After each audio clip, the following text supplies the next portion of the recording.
So I think one of the key things for you as a parent is not to kind of panic or what we might call kind of overreact and react instantly in the moment, because I know for parents it does bring up all these really difficult feelings of, oh my gosh, you know, watching your young person hurt themselves in this way. But we know that if you are likely to kind of panic or try and kind of really, you know, blow up in person's face and let your emotions take over, which can happen, it might well be the case that your young person either kind of goes along with you and then the emotions escalate and escalate and escalate, or they might learn that, oh, okay, actually it's not very safe to talk to my parent about this, and they might try and hide it even more. So I guess that's a really big lesson for you.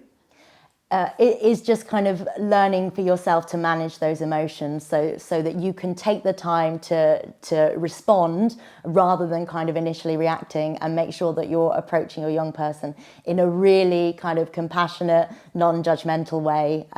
which does take time. It is a skill. I guess I'm thinking a little bit as well about in the case that there might be things like alexithymia going on, where your young person with autism might not be able to recognize what's going on and why they're experiencing what they are experiencing. So it might well be you leave the young person to kind of come back to their baseline, and then later that could be an opportunity for a conversation where you kind of try to think about what happened and what they were thinking and what they were feeling, and starting to help them piece together, you know, what was going on in their body, what they felt, what those emotions were and how they reacted, to start the building blocks really of how they could perhaps learn to manage their emotions differently in future.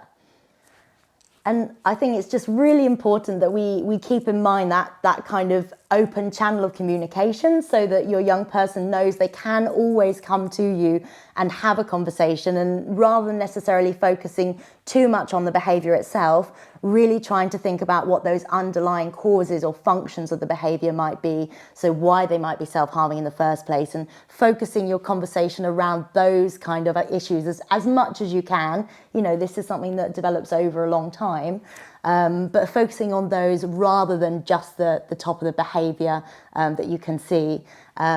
And that's the way really that hopefully you can get into then later conversations about self-harm and how they can think about alternative strategies and what can you do in terms of safety planning, how can you support them, and hopefully getting a negotiation between you there about what you can do to help them and what will be helpful for them in the long run,